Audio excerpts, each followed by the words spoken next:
Jungle. Auditeurs fidèles, bonsoir. C'est un réel plaisir de vous savoir à l'écoute de nos programmes. L'impact de la crise sanitaire sur les activités économiques dans notre pays. On en parle en direct du studio Messanyamé avec comme pour invité Monsieur Akaya Moïse, chef division des opérations douanières de Lomé-Port. Nous avons également en studio Monsieur Hunkwe Félix Emmanuel. Il est le vice-président de l'association des commissionnaires agréés en douane, en abrégé ACAD Togo. Théo Ajavon assure la mise en onde. La vidéo de cette émission est l'œuvre de l'homme à Dovon. Je suis Angelo Folikwe. Excellente condition d'écoute à toutes et à tous. Merci à Amen Jassissé pour cette belle mélodie en ce qui concerne le coronavirus. Oui, ce fichu virus qui ne connaît l'identité de personne, qui frappe partout. Mais nous continuons à accepter la situation et surtout à lutter efficacement contre sa propagation en respectant les mesures barrières. Nous allons accueillir nos invités. Monsieur Akaya Moïse, bonjour. Bonjour. Comment vous portez-vous? Très bien.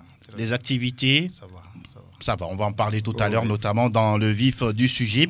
Nous saluons également la présence de Hunkwe Félix Emmanuel. Bonjour. Bonjour Angelo. Vous allez bien? Très bien. Merci beaucoup. Monsieur Akaya, je me tourne vers vous. Vous êtes le chef division des opérations douanières au port autonome de Lomé. Oui, vous reconnaissez qu'aujourd'hui, l'activité, le flux, l'affluence n'est plus la même aujourd'hui parce que le corona est passé par là. Oui, effectivement, il faut reconnaître que l'avènement de la pandémie Covid-19 depuis décembre 2019 a impacté significativement les activités au port autonome de Lomé. Et parmi les conséquences qu'on relève, c'est la baisse drastique des activités. Et les importations sont en baisse et par ricochet, les recettes douanières également. Voilà. Monsieur Hunkwe, à votre niveau, je rappelle que vous êtes le président de l'association des commissionnaires agréés en douane. Vous travaillez en étroite collaboration avec toutes les structures économiques, notamment le port autonome de Lomé. À votre niveau ici aussi, on sent une baisse au niveau de l'activité. Oui, bien sûr que cette baisse-là est sentie, même un peu plus tôt à notre niveau, du fait que sur le plan local, le marché et aussi n'a plus d'activité en tant que telle. La fluctuation ou l'inflation monétaire côté Ghana fait que les principaux clients qui viennent acheter dans le marché local et qui nous permet aussi de travailler régulièrement, ces clients ne viennent plus. Et ça fait que nous avons senti cette baisse-là bien avant que le coronavirus vienne aggraver la situation. On va parler justement d'autres aspects dans le courant de cette émission. Je retrouve Akaya Moïse. Alors, le port autonome de Lomé, en temps de Covid-19, on sait très bien que vous, à votre niveau également, vous avez pris et vous permettez à vos clients de respecter les mesures barrières. Bien sûr, les mesures barrières sont clairement édictées par le gouvernement à travers tous les communiqués qui sont pris et qui passent sur des chaînes. Alors, parmi ces mesures barrières, il y a le port obligatoire de masque. Et à chaque entrée de port, il y a la prise de température qui est là. Et puis la distanciation qu'il faut observer. Donc, on travaille également pour faire en sorte qu'il n'y ait pas trop d'attroupement. Voilà. Au niveau des bureaux, on sait très bien que souvent, c'est toute une équipe qui travaille. Est-ce qu'il y a une mise en forme d'alternance, de roulement, ou c'est toujours le même rythme qu'avant? Alors, par rapport à l'attroupement au niveau du bureau, il faut dire que bien avant Covid-19, la douane, sous l'impulsion de la cellule chargée du climat des affaires, a entrepris certaines réformes. Je vais parler de la dématérialisation de la procédure douanière. Et ces réformes avaient pour objet de faire en sorte qu'on ait moins d'attroupement, moins de contacts. C'est comme si on avait anticipé sur les choses. Voilà. Donc, du coup, à l'avènement de Covid-19, tout ce qui a été engagé comme réforme, c'est comme si l'autorité avait déjà prévenu, je veux dire, anticipé sur les choses. Voilà. Donc, allant dans cette dynamique de réforme, aujourd'hui, on se trouve déjà comme si on était déjà préparé pour lutter contre Covid-19. Et c'est-à-dire que depuis un bon bout de temps, vous êtes passé beaucoup plus en numérisation, en mettant beaucoup plus l'accent sur tout ce qui est numérique dans le traitement des procédures. Oui, depuis janvier 2019, nous avons engagé déjà les procédures. Et donc, l'avènement de Covid-19 en décembre 2019 nous a fait accélérer rapidement la réforme. Et aujourd'hui, c'est bon. Alors, Humpé, Félix Emmanuel, quelles sont vos relations entre l'ACAD et le service douanier du port autonome de Lomé? Merci. Nous, en tant que commissionnaires agréés en douane, ayant pour rôle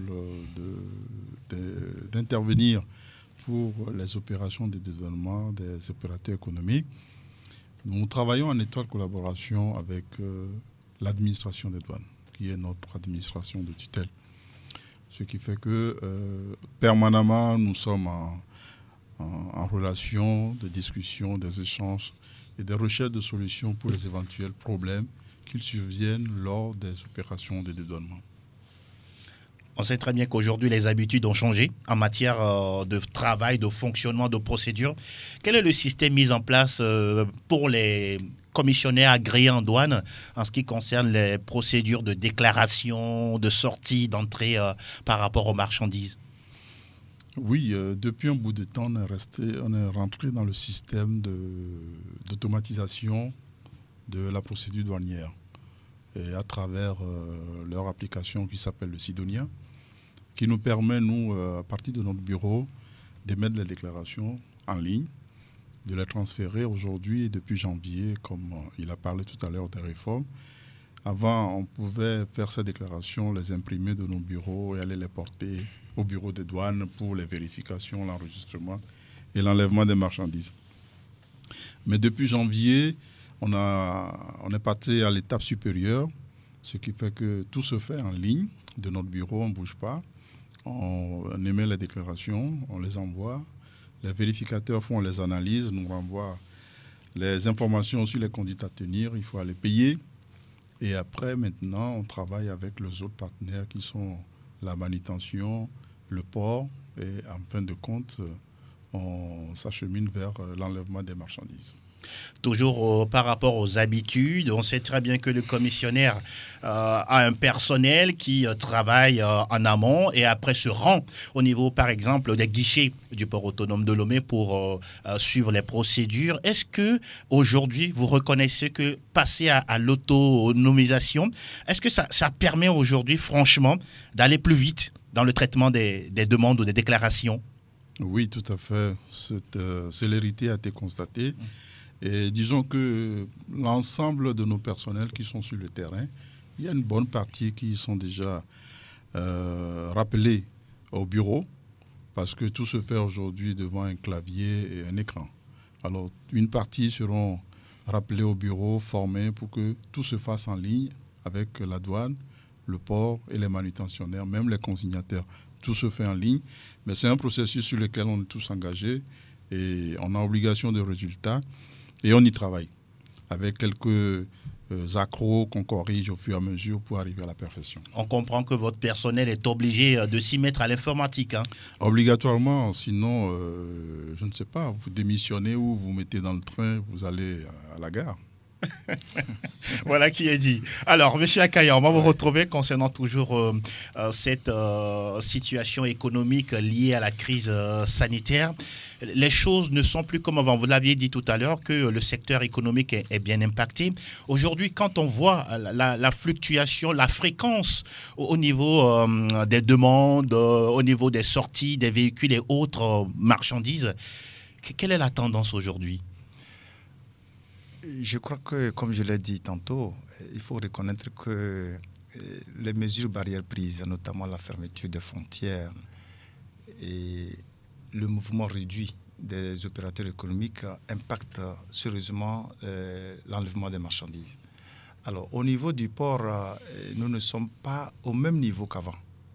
Il faut le reconnaître, hein, parce que quand on applique déjà ces mesures restrictives, il faut reconnaître que le flux de sortie des marchandises est également impacté.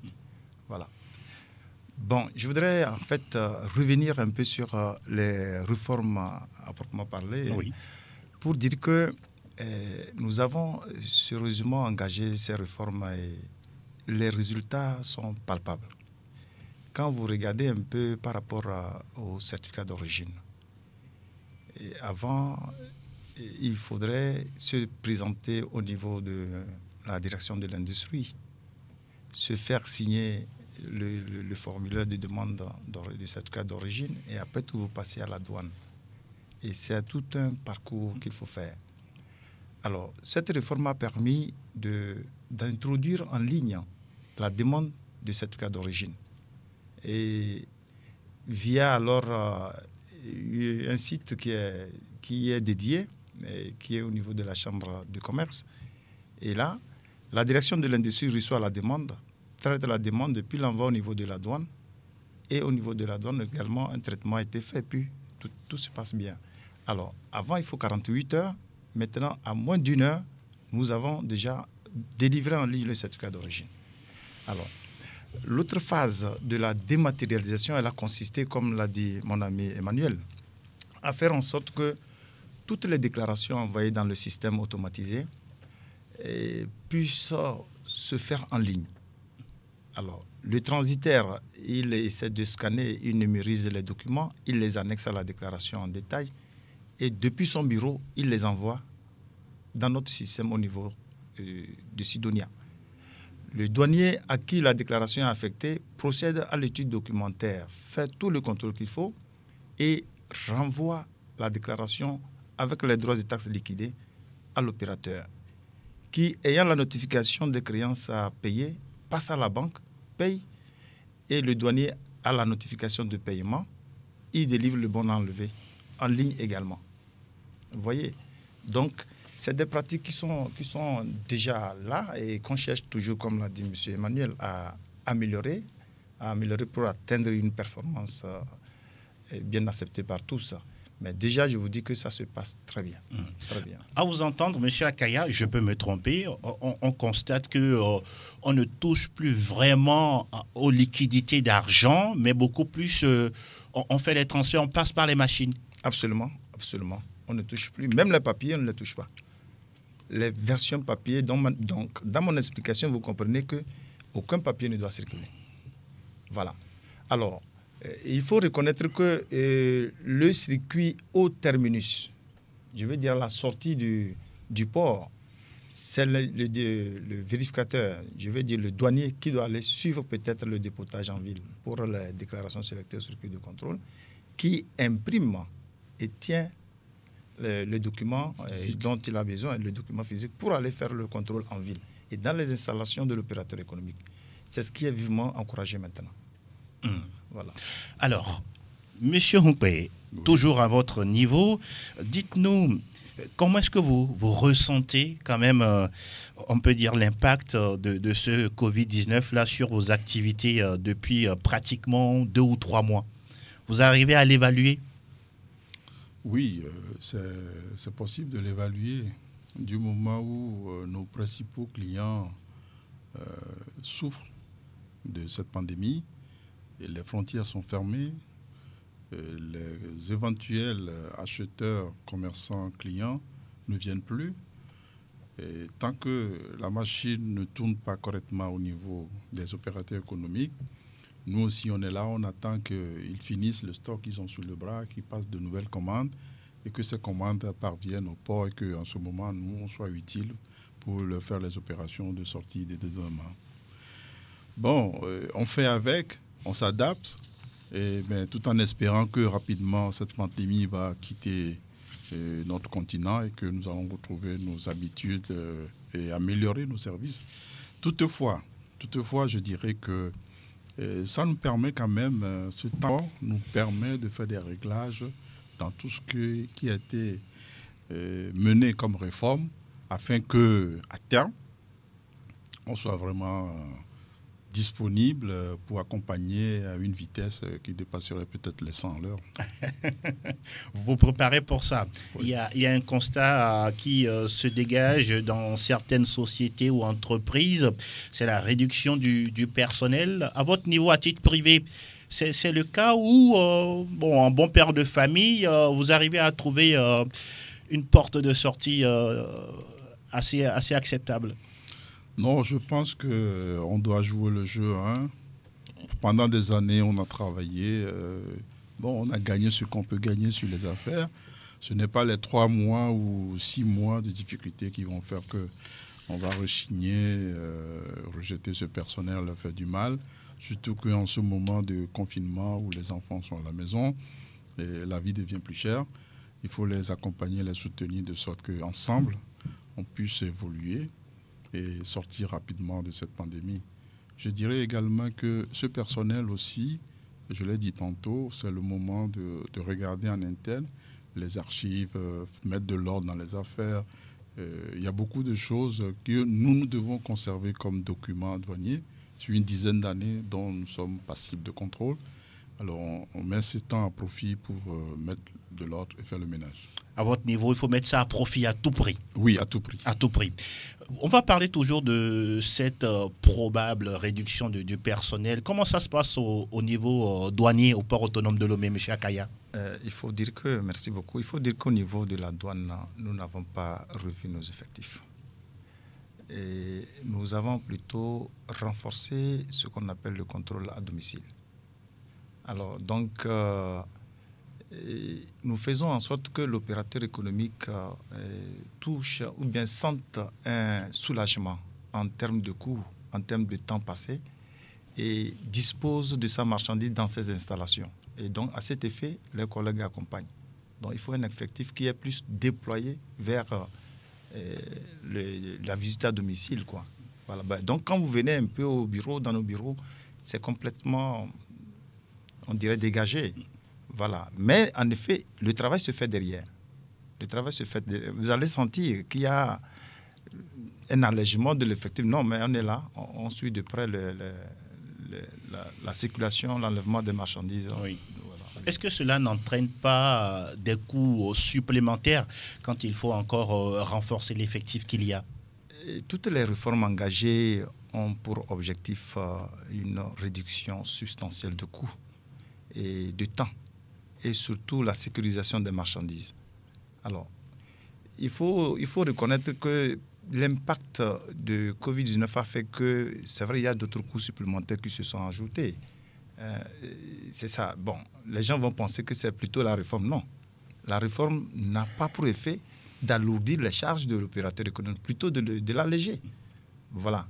Alors donc, je suis convaincu que avec à la fin de la gestion de cette crise, les gens vont ressentir réellement l'impact des réformes engagées. Et nous travaillons déjà pour que, même avant la fin de cette crise-là, que les gens sentent qu'ils sont davantage soulagés. Et ce travail se fait déjà. Alors, et je crois qu'il faut le dire. Vous voyez, au niveau de l'exportation, Monsieur Emmanuel vous le dira, vous n'avez besoin que peut-être de deux documents annexés à la déclaration. Seulement 2? 2.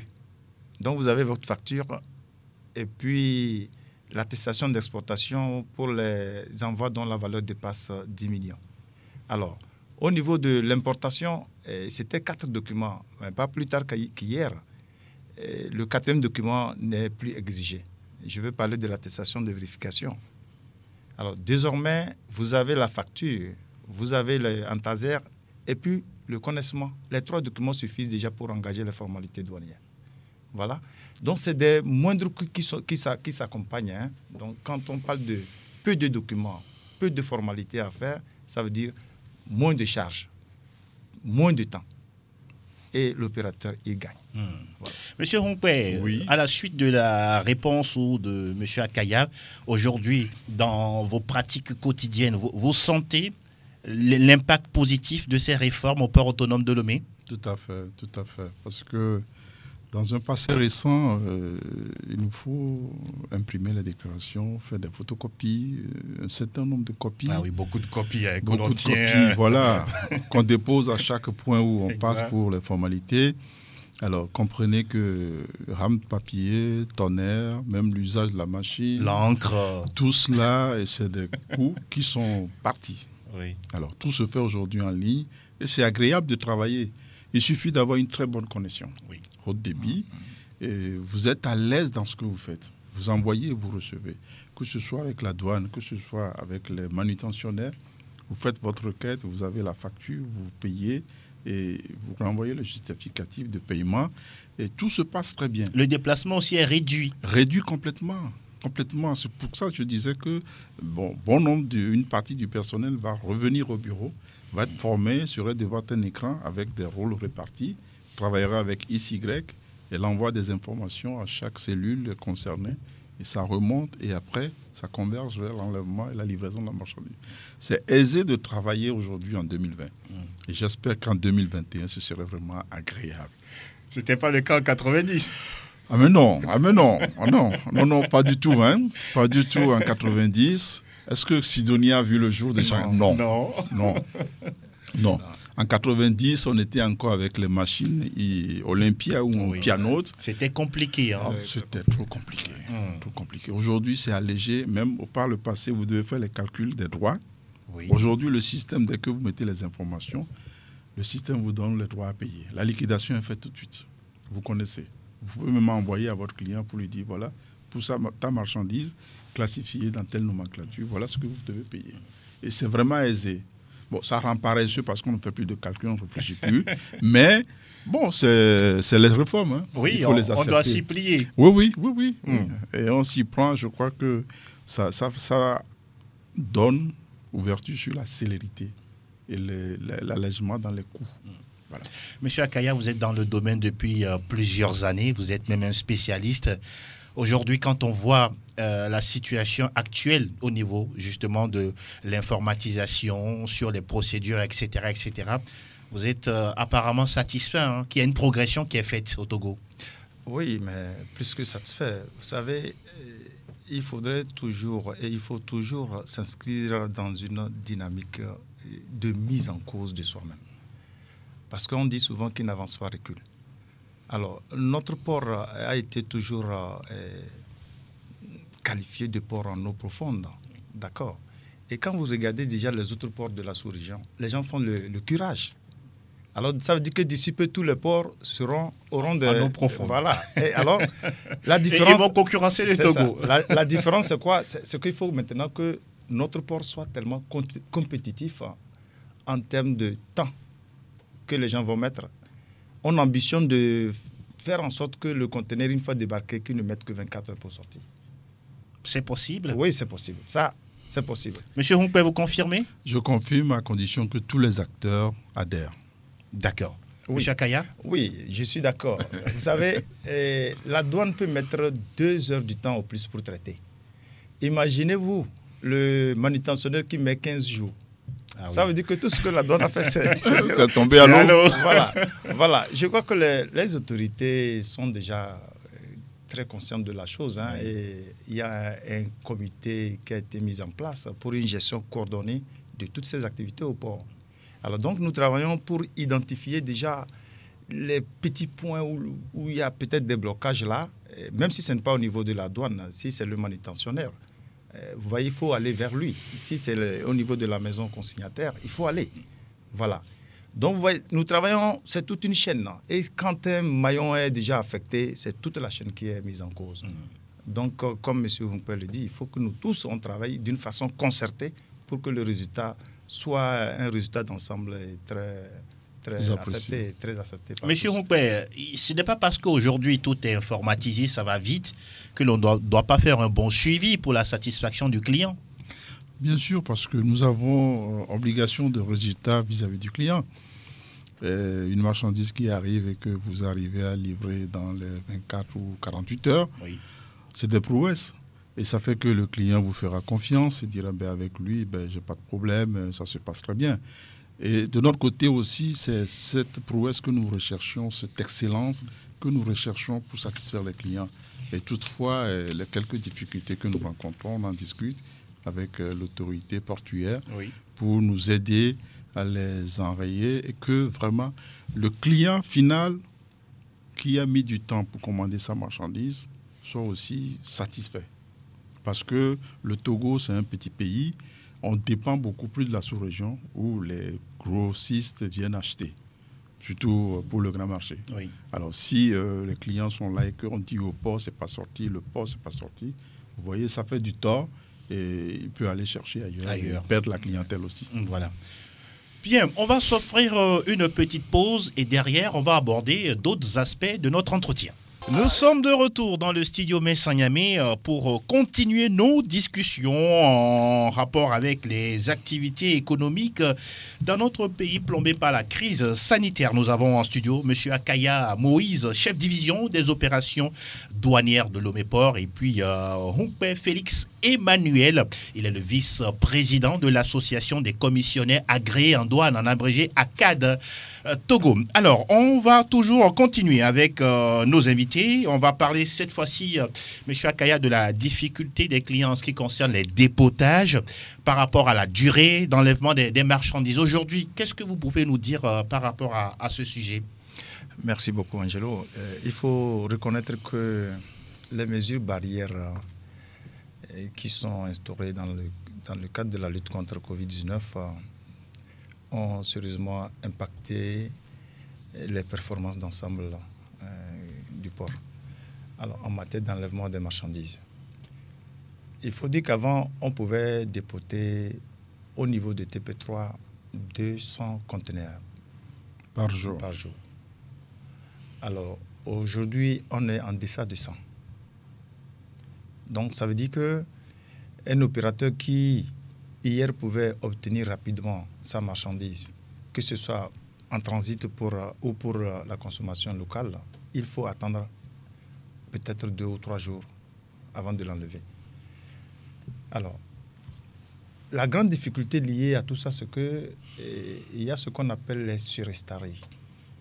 Les surestaries, c'est des pénalités qui sont en fait infligées aux opérateurs qui n'arrivent pas à sortir leurs marchandises dans les délais francs qui sont donnés. Notamment, je crois, 10 jours. 10 jours. Pour ce qui est en consommation, puis 21 jours, pour ce qui est en transit. Voilà. Alors, par rapport à la transit, nous parlons des pays de l'interne, notamment le Niger, le Mali et puis le Burkina. Voilà. Donc, par rapport à toutes ces difficultés liées à l'espace de dépotage, je veux dire les terre-pleins, voilà, ne pouvons plus recevoir tous les conteneurs pour le dépotage à la fois. Alors, il y a encore des délais qui s'allongent et malheureusement, les opérateurs en souffrent. Je voudrais dire que les autorités ne sont pas muettes devant tous ces cas-là que nous rencontrons. Et il y a un comité qui a été mis en place pour gérer ces difficultés-là. Et le comité se charge d'identifier toutes les difficultés rencontrées et apporte des solutions appropriées, s'il peut. Alors, tout ce qui dépasse notre compétence, nous faisons le compte-rendu à l'autorité qui apporte chaque fois des solutions appropriées. Alors, aujourd'hui, nous sommes instruits pour faire observer les mesures barrières et à faire en sorte que les opérations ne s'arrêtent pas au port. Pas plus tard qu'hier, on était à 20 conteneurs à LCT, on est passé aujourd'hui à 60. C'est mieux. Voilà, et on ambitionne d'aller au-delà, tout en respectant les mesures barrières. Voilà. Mais je crois qu'il faut dire encore que dans la gestion de toutes ces difficultés liées à la crise pandémique, les autorités travaillent également pour voir comment les opérateurs économiques pourront être soulagés par rapport aux frais de stationnement et aux surestaries. Actuellement, Les doléances sont sur les bureaux de nos autorités qui ne vont pas tarder à donner des réponses appropriées. Et à ce niveau, je pense que c'est vous, les commissionnaires, qui doivent croiser les doigts pour qu'on puisse alléger un tout petit peu les surextaries. Ce serait une bonne nouvelle, n'est-ce pas, M. Roupé? Oui, une très bonne nouvelle, dont les bénéficiaires sont les opérateurs économiques qui font les importations.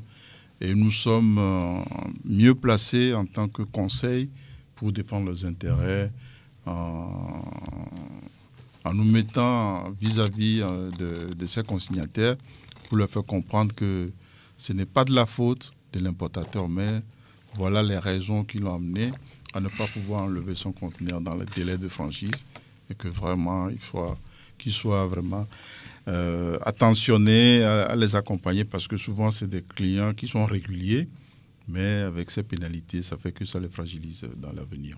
Aussi, les clients en cette période doivent être patients et vous dans la négociation. Oui, bien sûr, parce que c'est ça, parfois...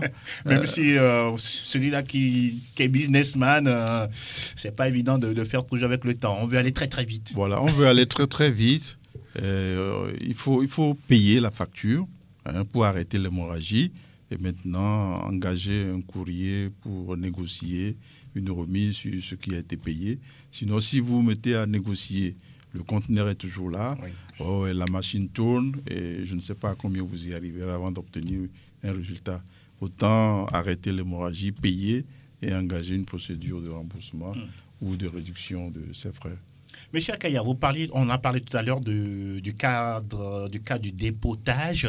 Est-ce qu'aujourd'hui, il y a d'autres sites qui pourraient être prévus? Parce que là, il faut que les marchandises sortent, d'autres viennent, etc., avoir une certaine continuité. Bien sûr, il faut dire que dans l'élan des recherches des solutions liées à l'espace dédié au dépotage, nous avons dérogé à la réglementation douanière pour permettre que les marchandises qui sont en transit, sous le régime IM8 par exemple, soient transférées dans les magasins RD de douanement et qu'ils soient dépotés là-bas, chargés et être mis en transit. Voilà.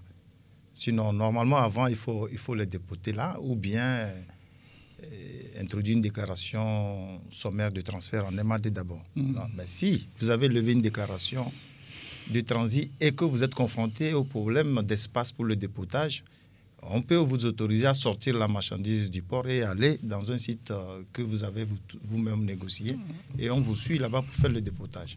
D'accord. Voilà les solutions qu'on a apportées pour soulager les gens. Vous n'avez pas du tout abandonné vos clients. Non, pas du tout. C'est dans des moments difficiles qu'il faut soutenir un ami. Exactement, comme le dit si bien l'adage. On va évoquer le transit des marchandises dans les pays de l'Interland. On sait très bien que le Togo gagne suffisamment également dans ce domaine-là. Comment est-il géré aujourd'hui, M. Akaya? Merci beaucoup. Je crois qu'il faut préciser que le transit, c'est un régime douanier qui permet de transporter la marchandise d'un point donné à un autre en suspension des droits et taxes. Alors, à cet effet, tout ce qui quitte le port pour les pays de l'Interland traverse notre territoire en suspension des droits et taxes. Donc, c'est des opérateurs économiques qui viennent, par exemple, du Niger, du Burkina Faso, du Mali, et dont les marchandises transitent par le port. Vous voyez? Alors, en ce moment-là, nous travaillons pour une célérité dans l'enlèvement de ces marchandises-là. Et le transit, il est suivi par voie électronique. C'était là depuis, c'est pas avec Covid-19, c'était là depuis. Alors, actuellement, nous faisons en sorte que les opérateurs économiques de l'Interland ne sentent pas trop le poids de cette crise pandémique. On les accompagne suffisamment avec toute la sensibilisation derrière, avec toute une oreille attentive pour dire mais s'il y a un problème, voilà ce qu'on peut faire. Et puis voilà, c'est ça. Aujourd'hui, les transbordements, ça continue à travers le territoire, même si certains pôles sont fermés? Non, ça continue. Il faut dire que la fermeture des frontières ne concerne pas le trafic des marchandises. D'accord. Vous voulez vous mouiller à cette question, M. Roupé, Félix sûr, Emmanuel? Je vais apporter une contribution. Oui. C'est que dans la gestion de l'espace de dépotage, et compte tenu de la crise, la douane a encore fléchi un peu en acceptant que toutes les marchandises de la consommation locale qui sont destinées pour Lomé ou le Togo en général, arrivées en conteneur, soient directement envoyées chez le client à domicile. Sinon, par le passé, il y a des conteneurs qui sont dépotés au port et transportés dans un camion au marché ou en ville chez le client. Aujourd'hui, en détachant cet aspect-là, ça donne le temps d'avoir de l'espace pour les marchandises en transit. Ce qui fait que 90% des marchandises localement consommées en conteneur sont directement chargées sur camion envoyés chez les clients. Et l'espace restant est octroyé pour les clients du Hinterland. Mieux encore, il y a des réflexions qui sont poussées de sorte que les consignataires puissent accompagner ces opérateurs de sorte que les marchandises arrivées en conteneur soient directement convoyées en conteneur. Parce que c'est le coût de la location, le coût de la détention du conteneur, ou les déposits, parfois qu'on leur demande, on constitue un dépôt pour prendre le conteneur en cas de risque, pour pouvoir réparer, qui sont un peu élevés, qui font que les gens sont découragés et préfèrent qu'on vide le conteneur, Lomé et partir. Mais si les consignataires, les amateurs acceptent une concession de ce côté-là, je pense que les conteneurs aussi vont être acheminés directement sur les pays sahéliens. Et ça va fluidifier aussi les opérations d'enlèvement. Aujourd'hui, vous reconnaissez que les taxes sur les transactions que vous faites, les déclarations que vous faites, elles sont abordables, acceptables au niveau douanier? Rien n'a bougé au niveau des taxes, au niveau douanier, rien n'a bougé. Il y a la réglementation qui définit ce qu'il faut payer pour telle marchandise et pour tel régime. Exact. Pour le transit, on ne paye rien, comme il a dit, c'est en suspension des droits et tasses. Par contre, il y a un test communautaire du Conseil de l'entente qui définit le paiement de fonds de garantie routier, qui est de 0,25%. Le Togo, le Burkina, la Côte d'Ivoire, le Niger et le Bénin. C'est le Conseil de l'entente, une communauté vieille de je ne sais combien d'années qui avait institué ça. Exact. Ce fonds permet de faire l'entretien routier et des charges pour le développement du transit. Ce n'est que ça qu'on paye pour les opérations de transit. D'accord. Les droits de douane sont payés dans les pays de destination. Beaucoup de courage à vous. Oui, mais c'est un métier où il faut avoir du courage et avoir du talent pour mieux expliquer aux clients qui comprennent que, être transitaire, ce n'est pas comme les gens aiment le dire, le transitaire. Ne pas aller trop loin dans les études et devenir transitaire. Non, bien sûr, il faut aller dans les études. Exactement. Parce que aujourd'hui, il faut, si vous ne maîtrisez pas les textes, mais nos partenaires en face, les douaniers, ils vous soldent des articles et voilà. Et on vous met devant le fait accompli. Tout à fait, tout à fait. Il faut savoir à quel jeu jouer. La douane, elle est là pour percevoir les douanes, elle est là pour lutter contre la fraude. Si vous hasardez à passer à côté, ils vont vous ramener sur le droit chemin. Monsieur Akaya, concernant toujours les opérateurs économiques, aujourd'hui, depuis que vous travaillez avec eux, vous pensez que leur secteur aussi devient de plus en plus professionnel? Ils arrivent à être au diapason des réformes mises en place par le port autonome de Lomé? Affirmatif. Il faut dire qu'un transitaire, il est en effet l'auxiliaire de la douane. Et comme tel, il doit maîtriser la réglementation douanière. Donc, il sert d'intermédiaire entre son client et puis la douane. Et j'ai souvent tendance de leur dire qu'il ne faut pas qu'ils se trompent de camp. D'accord. En effet, ils sont des auxiliaires de la douane. Oui. Ça veut dire qu'il ne faudrait pas faire un jeu qui va porter atteinte aux intérêts douaniers. Et c'est de ça qu'il parle. Alors, si vous n'êtes pas professionnel pour maîtriser déjà le coût des douanes et tous les textes réglementaires qui s'accompagnent là, vous ne pouvez jamais vous en sortir. Ça veut dire que c'est toujours des contentieux que vous allez traîner. Voilà. Alors, toutes les formations que nous recevons, tous les recyclages, il faut dire que les transitaires également en bénéficient. Ah, d'accord. Oui, pour que nous ayons la même compréhension des textes, pour qu'on puisse mieux gérer les choses. Ah, c'est important. Oui, c'est très important. Ah, oui. Alors, la réforme qui a été engagée, il faut dire que l'autorité a pris en compte toutes les préoccupations soulevées par les transitaires. Et même leur bureau a été bien installé, traité par l'autorité. je vais dire les outils informatiques. Oui.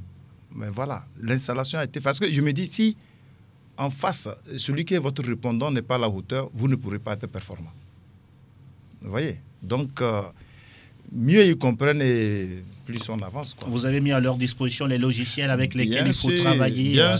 Bien sûr. Dans cette réforme et dans ce processus de dématérialisation, ils avaient des difficultés. Il fallait qu'on les accompagne pour qu'on soit en phase et avoir le même langage.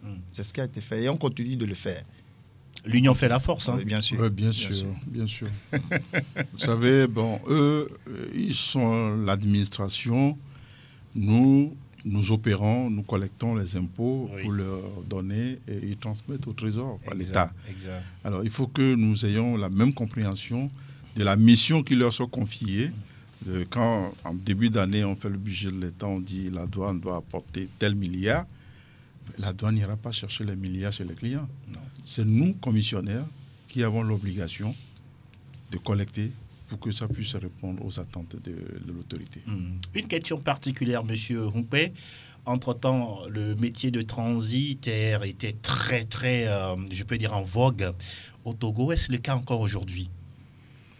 Bon, je ne sais pas. Être transitaire, commissionnaire en douane, c'est un métier. C'est pas un job. Mais vous reconnaissez qu'il y a quelque temps, tous ceux qui avaient envie d'être riches allaient vers ce secteur. Vous n'aviez jamais eu écho de tel... Bon, voilà que celui qui sanctionne ceux qui veulent être rapidement riche se met à rire. Exactement. Parce que dans ce métier... Il en sait quelque chose. Ah oui. Parce que rapidement riche, ça suppose beaucoup de choses qui ne sont pas en harmonie, en cohérence avec la réglementation. Oui. Ce qu'il a parlé tout à l'heure de contentieux, c'est que vous ne respectez pas les règles du jeu. Ça nuit à l'image même du métier. Malheureusement, c'est ça, parce que nul ne peut s'arroger le droit d'être commissionnaire en douane. Ce métier est formalisé et c'est dans le code des douanes et vous devez avoir des aptitudes, des compétences et répondre à certaines exigences avant d'avoir votre agrément. L'agrément, oui. Alors, si vous avez votre agrément, c'est que l'agrément n'est pas donné aussi gratuitement. Exact. Et ça ne vous autorise pas aussi à faire du n'importe quoi. Bien sûr, c'est la méconnaissance des tests qui font que certains,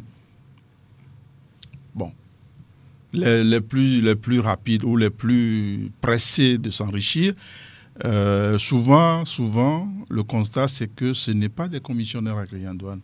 C'est ce que nous appelons souvent des ambulants, qui prennent le dossier par ici et qui prennent ici.